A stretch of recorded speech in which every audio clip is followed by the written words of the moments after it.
books right there. So over to you, my friend. Over to me on whether FIFA will change or will it not. I mean, we're More really hopeful with this license. As we know, FIFA 23 I think will be the last FIFA run by EA, that is, before 2K takes over. And as we've seen from that thread, the basic EA developers that created the initial code have all left. Whether they've joined other companies or not is a whole other question. But do we see it changing? It's hard to say, but it seems unlikely, let's be honest. With all the money that they bring in from foot each year, uh with all the different databases I see on the money that they bring in, which is just incredible. We're talking billion standard with all the packs and the content they bring in. I mean, I think this year was the best year for content I've ever seen. It's actually one of the years I haven't played a lot of, but this year in itself created a lot of content which made, a lot of SBCs, a lot of people need to open more packs. So I can't imagine what kind of money they made this year in general over packs. It must have been another fortune, no doubt. But I think with the money coming in, it's not looking likely that they'll ever change. I can't see it unless they have a hit on the money. I can't see them making a point to change anything. Yeah, I mean, they always seem to make changes, and it's always for me. It's are they making changes for the sake of making changes, or are they making changes for the betterment of the game? Like the tweaking of the free kick system for a couple of years now, I felt it's been tweaked just for tweaking's sake, rather because there was a coherent system that seemed to work, and then they're tweaking it almost to make you relearn a system. But I don't know. We sort of entering some unprecedented territory here. I don't really know how I feel about it, but this is massive. This is huge. I don't know how I feel about the game not changing. I've got this horrible feeling that the big patch they've just put out is pretty much going to be how the game drops, the new game drop, because it's come quite late in its life cycle. I mean, the end of July, mid to end of July, and it's a huge patch that's affected gameplay. I mean, to what end? Surely at this point you go, this is your game. We're working on a new one rather than patching it to within an inch of its life. At this point, it's baffling. I'm not sure. I don't really know now, but I'm gonna. Let's not. I mean, let's not pretend we're both buying this. We're both buying this, You're but too right. yeah, it's so concerned about it. Because it goes back to that. Okay, so we need a new game engine, but we've needed a new game engine for, well, I'd say since FIFA 19. So what happens Yeah. now? Well, I mean, as we've seen with the pairs, they've decided to go their way. Oh god, yeah, I've just lost a lot of light. With the pairs, they decided to create a new engine, and they went the way of restarting, and it's backfired horrifically on them, and they've lost most of their fan base. So I don't know if FIFA are looking at that and going, "Well, that's not the right move for us." Then, even if we do want to get better, going 3 steps backwards, maybe while there's no competition, isn't the worst idea, but is it the best idea? To be decided, I guess. I don't know. I mean, one thing that surprises me is you talking about the amount of money they're making, because I'm amazed people spend money on the game now because you don't need to. I don't know why these people are going. They definitely, we definitely got to buy some more packs, because I mean we're getting packs just almost handed to us now, so often. All right, there's not often much in them, but we're getting them anyway. I mean that's indicative of the pack based system anyway, and good old RNG, everyone's favorite. But I don't know.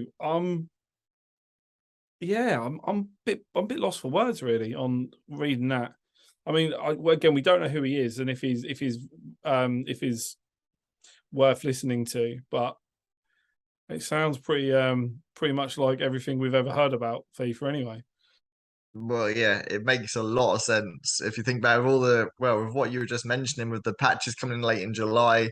They're probably just looking at what they can do now without obviously making a new game. They're thinking, what can we test now to see what we can add to the new game? What minor stuff we can make to change up the game so people will sell it as a new game, basically. My concern would be the tackling, because they've made the tackling softer, essentially. So I was really looking forward to, especially as a manual tackler like myself. I was really looking to have that firmed up a bit, but it's doesn't fill me with joy. I mean, I'll be honest, I'm to the point in this year's cycle now where I'm winding down. I've I've lost interest. I sort of, I'm going for the motions for the sake of going for the motions. It's like that ex-girlfriend you've been with for a long time, but you just can't really you can't be bothered to break up with. Neither of your hearts are in it, but you're just going for the motions because it's easier. That's probably where I am with this year now. It's where I am. It's just like, Yeah, okay, I'd oh say. yeah, yes, darling, yes, we'll go for that day, and you're sat there going, oh my god, texting me, mates. Oh, you got any mates I can meet? Do you know what I mean? That's just where I feel I am with the game now. But again, as you alluded to, the content amazing.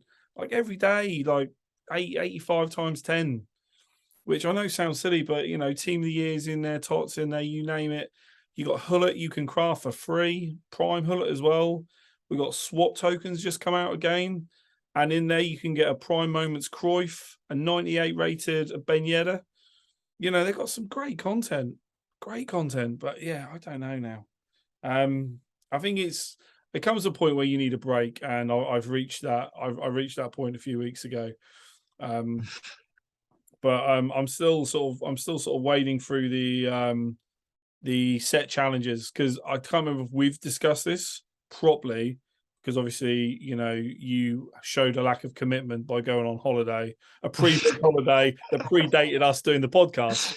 So, the lack of commitment there, atrocious. But Bouch and I have been picking formations for each other for the weekend league, and you can't change the formation. And that's been giving us quite an interesting experience during the weekend league. Might actually look into that, doing that next year, because it's get to try lots of things. Maybe you could join in too. You'll love it. Stuck with look, you like an unpopular formation, don't you? I do. I do. And unpopular players. No, I'm not. Yeah, I'm not taking that one. I'm yeah, not taking that yeah, one. yeah, yeah, yeah, yeah. You like unpopular players, Jordan, don't you? Don't Only the odd few. Okay, the odd few I do enjoy, but not in general. Not in general. don't make me find your Van Basten team for FIFA 18. Just don't make me do it. I mean, that's a perfect example. I just like the one odd player, which made it different. And enjoy a good variety. Yes, but yeah, it's a good experience. It's about finding the fun where you can now. But yeah, I don't know. Hearing the game's broken from another source rather than bitter players is a worrying sign for me. I don't know. I don't know. Oh, right. Anything else we have to discuss this week? Anything we tickling your pickle, so to speak? Well, without going backwards in our discussion here, but the packs, right? And you said you were astounded by how much money they're making. Now, Yeah. I think it'd be an interesting question is do we think that's part of culture more than is they actually want the packs for the players or the coins? A bit like how to discuss like pub culture. People do it to socialize. They go to the pub, they'll buy a beer, they don't really want a beer, they don't really care for the alcohol, they don't really care for the content, they just do it for the social activity. Now, I think a lot of people go on to maybe this is just a crazy theory, but people will go on to for chat to their friends in their party, PS4 parties, however they talk to each other on PlayStation or over Discord. And I think they'll open packs there and be like, I'll open one. I'll just say I'm going to spend a tenner. You're going to spend a tenner, and they'll both spend a tenner each on a few packs. Oh, I got this player. I got this player. Oh, you win. And that can be your every Friday night. It's only a little bit of money to them, but the amount of people that might do that that adds up. And I think that that's a big part of British culture more than anyone else. I don't know. I mean, yeah, it's an interesting question. When you were saying that, what I was thinking was, what makes more sense to my mind is is the more they give us, the more people want thing. Yeah, You yeah, know, just like testing a drug. Yeah. yeah, it's like yeah. So yeah, you can have You've done a few squad battles, have some packs. You've done the weekend league, great, have some packs. You've done qualifying, have some packs. You've done rivals, have a few more packs. And now people are going, oh yeah, I need some more packs. I need some more packs. I think Yeah. SBC do it Well, well. I mean, I've never been in that mindset, but I know a couple of players who have been so desperate to finish an SBC, they've bought packs to get over the line. yeah.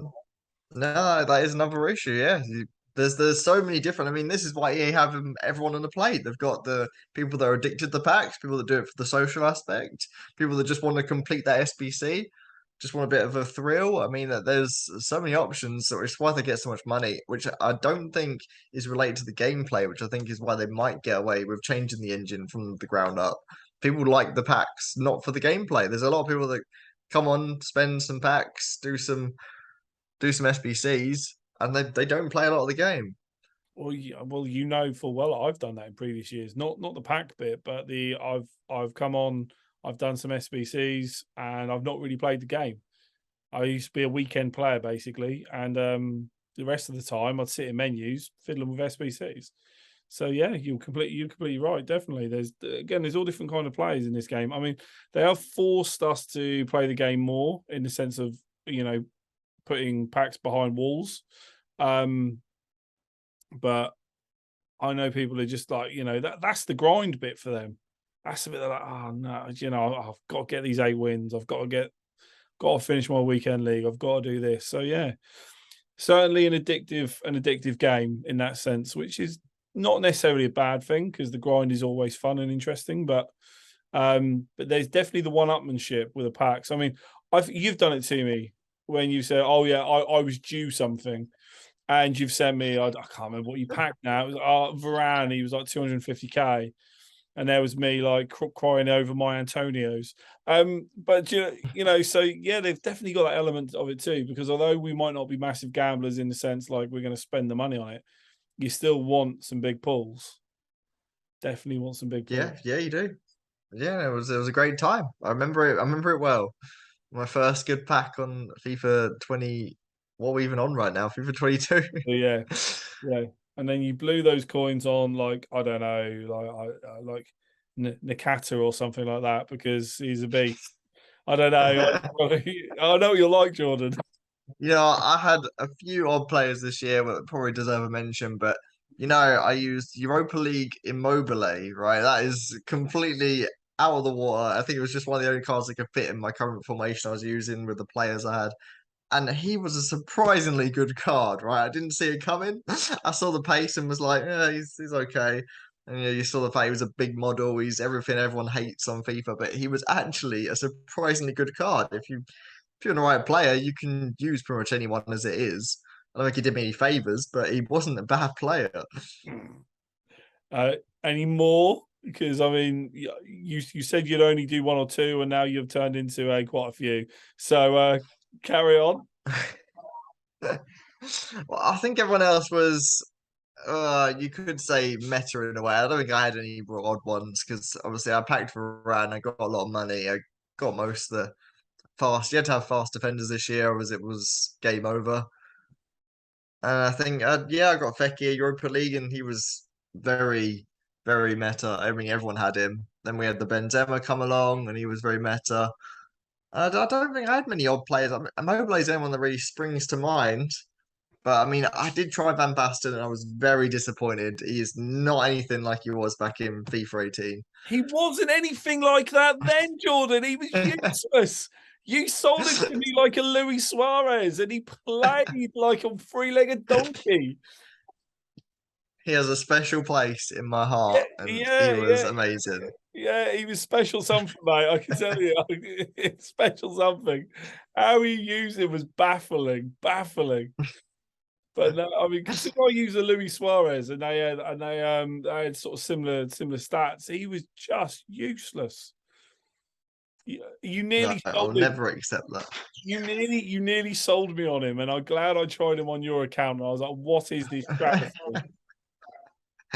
This year I did go out of my way this year to buy Rule Breaker Suarez, right? His card looked amazing, and I can't believe how disappointed I was when I bought him. I loved Inform Suarez. I had 70 pace, Yeah, right? He was He was everything everyone hated. He had semi pace, he had a bit of agility, so I didn't mind him. He could turn, Yeah. and his finishing was great. And I bought him, I think, first 5 games, my informed Suarez, he got 12 goals in the weekend league. I was well happy with him. And I thought, this is it. Rule breaker Suarez is going to break the game. And I think he cost me like 800k at the time. And he was so disappointing. I can't put into words. I felt like his shooting was worse than the informed Suarez.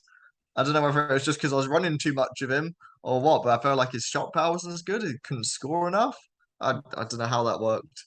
Wasn't there a trade-off though with that card? So they reduced other stats to increase the pace, was it? That's right. Yeah, yeah. They reduced his shooting to make everything else better.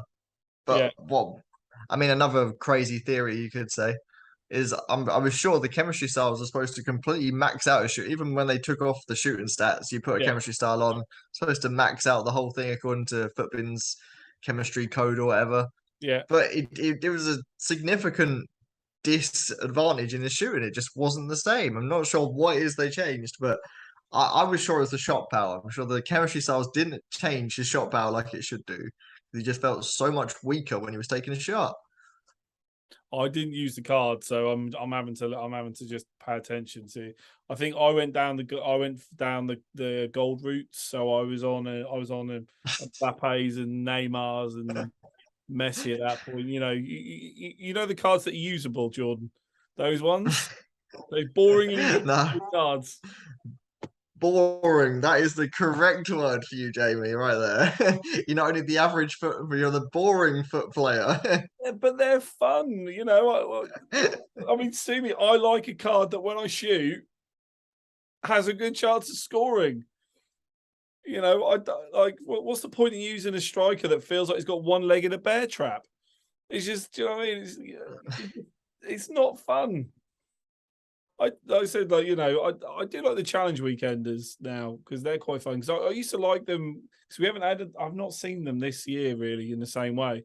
But I know at the end of last year there was you could around this time they'd do say a weekend and you'd have to use La Liga players, X amount of La Liga players in your starting team for an extra red picks. They've not done that this year, but they were quite good. So yeah, the aforementioned forcing yourself to use different formations is quite good. But so yeah, I'm not as boring as you make out, my friend. However, I'd argue using a mobile is boring. That was the fun I had on this game, right? You could not tell me different. That was experimental to the maximum. That was trying out someone that shouldn't be anything, and he was a decent player. Jordan, sweetie, answer me this, right? Honestly, he was that much fun. When did you stop playing the game properly? Probably about a month after I bought him. which was when? I couldn't tell you anymore. That was too Which, long ago. which was that? What before? We're talking before Christmas, aren't we, Jordan? No. Can't be before Christmas. No, I You won't accept that answer. you didn't partake in Team of the Year, did you, Jordan? I did. I did to an extent, all right. To I an watched extent, there you everything. go. So there you go, Mr. Fun had that much fun. He was already playing Tiddlywinks or something else by the time Christmas rocked round. FIFA's broken. I just wasn't addicted enough to keep going. Yeah, So, unlike everyone else, I knew where I needed to stop, and that was it. Oh, Jordan. I mean, you've not really painted yourself in a good light here, have you? But it's been entertaining, and that's what I like. The fact that the viewers are seeing the real you. Mr. Experimental runs away quite quickly. I like it. Oh, I'm so glad we got to do this. yeah. Do you know what? I've loved every second of it. It's been fun. It's particularly reading about the tweets where it just reads like a slow motion car crash. Yeah, you can't take your eyes away from what could be. I mean, I'm sure we'll get our fun from the game, and I enjoyed reading those tweets that much. I think I'm going to go pre-order it the moment this call ends. So literally, and then trying to get this out in the next couple of days. I think the last thing to mention is Football came home. Football came home. Football came Yes. home. So everyone going, we don't want a woman on the front cover. Look at women. Well, look at what women can achieve. Look at what they can achieve. I'll be honest, mate. I've been a little emotional today. I've been a little bit emotional today. God knows how I would have been had we lifted the Euros for the men's team last summer. A part of me thinks it's a good job I didn't get to experience that, but the other part of me is like, I would have really enjoyed to sob like a baby in a room full of people who don't know me. That sounds such a good time. That does. Do you know what? And I would have loved it, but no. I think it's a really good time for a woman to be presented as the cover star, because I mean I don't know about the cover star. If she's English, she's German, she's French, or any, I don't know what nationality she is. But as we discussed previously in the unaired podcast, I haven't got around to doing it, is how much the women's game has grown. And then, millions of 17 point something million people in the UK watched the final. So what a perfect time to put a woman on the front cover. Or what good time it is to actually win something, for England. Yeah. It's just great. Yeah, great. Both. Yeah, great timing. So I think it's a really nice place to end this week. And what's the date next week? No, you've got me next week, and then I'm away from the 18th. So okay, you'll be up with James because I'm going to Ireland. I'll be honest, I don't know what the Wi-Fi is going to be like, so I'm probably going to have to just miss out. So I think I'm away for 9 days. So I look forward to keeping up with what you're doing. Although if you do ping me over it, I'll edit it, and I can listen to you two bicker about who loves me more. or who doesn't? I mean, no. Who does? Who does? Yeah, great. Yeah. Everybody does. I love him more. Yeah. Anyway, mate. Yeah. So who despises his hat more? Yeah. Yeah. So, all right then, mate. We'll talk to you next week, and we'll see what developments come up. Keep those tweets coming because they're very illuminating. It's much more interesting than the Barella SBC that's come out. Because banging card, but much more content for us. So keep it up, mate. All right, and I'll see you next week. Remember, people, like and subscribe. Jordan, you tell them. So I tend to like and subscribe. I'm sure they know that. You tell them to like and subscribe, my man. Well, I'm so glad this is the end of it. Goodbye. See you later, Jordan.